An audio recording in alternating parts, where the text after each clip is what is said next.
reforms. We will incentivize electricity distribution reforms and augmentation of intra-state transmission capacity by states. This will improve financial health and capacity of electricity companies. Additional borrowing of 0.5% of GSDP will be allowed to states contingent on these reforms. Nuclear energy mission for Vikasit Bharat. Development of at least 100 gigawatt of nuclear energy by 2047 is essential for our energy transition efforts.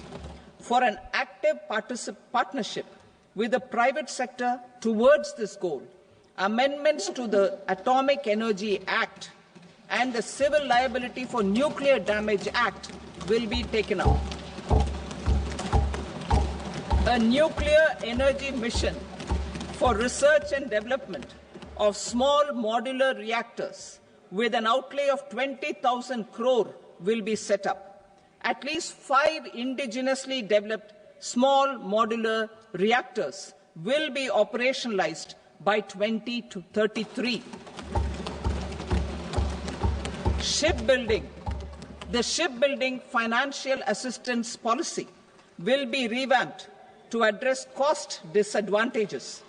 This will also include credit notes for shipbreaking in Indian yards to promote the circular economy. Large ships above a specified size will be included in the infrastructure harmonized master list. Shipbuilding clusters will be facilitated to increase the range, categories, and capacity of ships. This will include additional infrastructure, facilities, skilling, and technology to develop the entire ecosystem.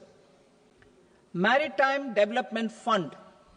For long-term financing for the maritime industry, a Maritime Development Fund with a corpus of 25,000 crore rupees will be set up. This will be for distributed support and promoting competition. This will have up to 49% contribution by the government, and the balance will be mobilized from ports and from private sector. UDAN regional connectivity schemes. UDAN has enabled 1.5 crore middle-class people to meet their aspirations for speedier travel. The scheme has connected 88 airports, and operationalized 619 routes. Inspired by that success, a modified UDAN scheme will be launched to enhance regional connectivity to 120 new destinations and carry 4 crore passengers in the next 10 years. 4 crore additional passengers in the next 10 years. The scheme will also support helipads and smaller airports in hilly, aspirational, and northeast regional districts. Greenfield airports will be facilitated in Bihar to meet the future needs of the state.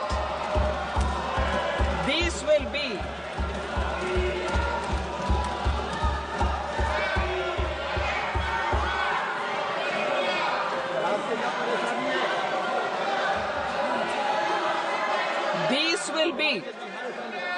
These will be in addition to the expansion of the capacity of Patna Airport and a brownfield airport in Beta. Western Kosi Canal project in Mithilanchal. Financial support will be provided for the Western Kosi Canal ERM project, benefiting a large number of farmers, cultivating over 50,000 hectares of land in the Mithilanchal region of Bihar.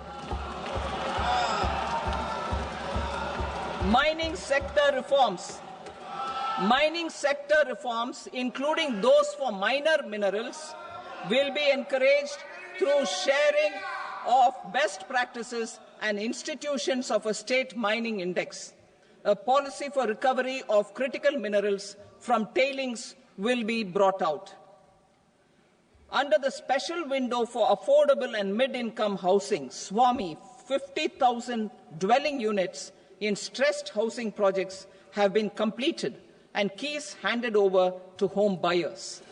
Another 40,000 units will be completed in 2025, further helping middle-class families who were paying EMIs on loans taken for apartments while also paying rent for their current dwellings.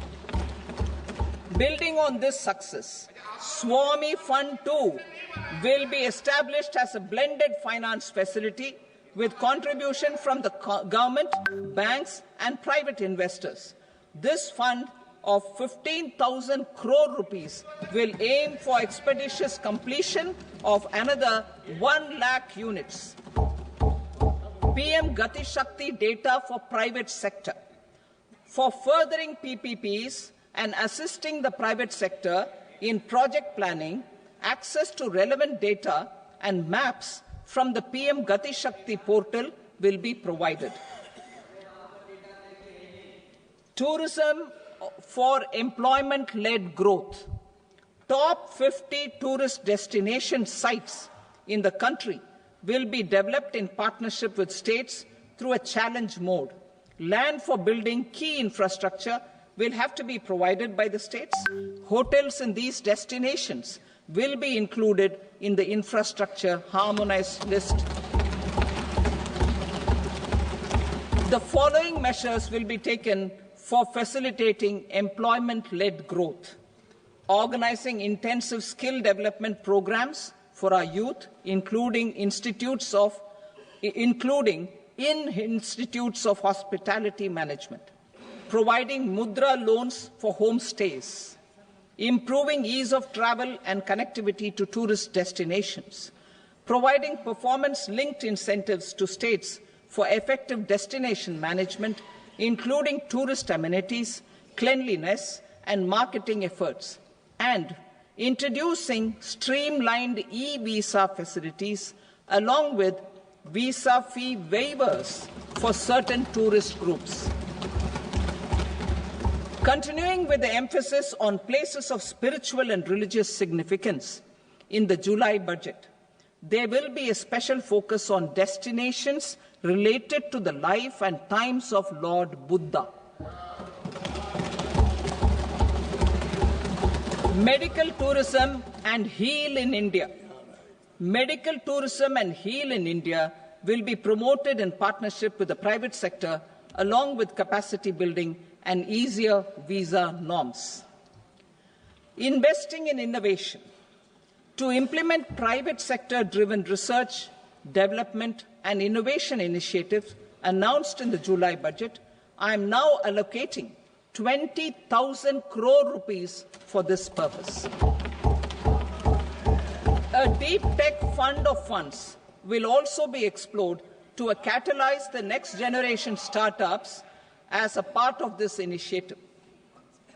In the next 5 years, under the PM Research Fellowship Scheme, we will provide 10,000 fellowships for technological research in IITs and IISc with enhanced financial support.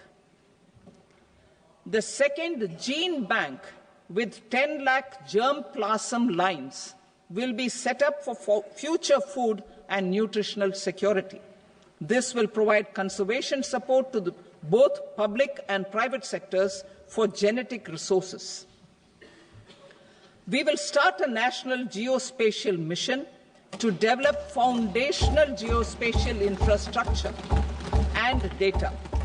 Using PM Gati Shakti, this mission will facilitate modernization of land records, urban planning, and design of infrastructure projects.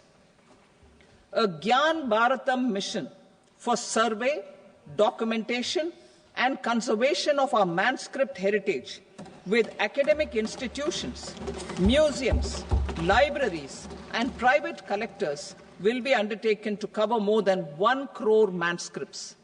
We will set up a national digital repository of Indian knowledge systems for knowledge sharing.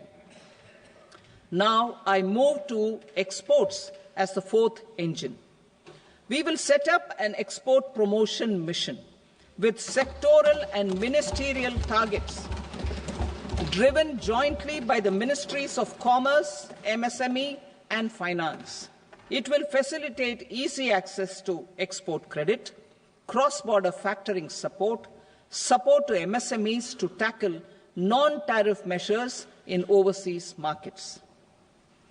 A digital public infrastructure, Bharat Trade Net, for international trade will be set up as a unified platform for trade documentation and financing solutions. This will complement the Unified Logistics Interface platform. The BTN will be aligned with international practices.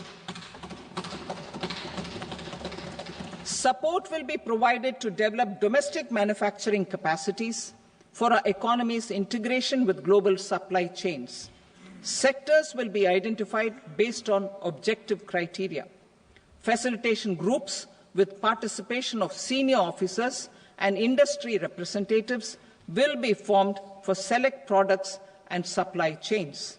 Through this, there are huge opportunities related to Industry 4.0, which needs high skills and talent.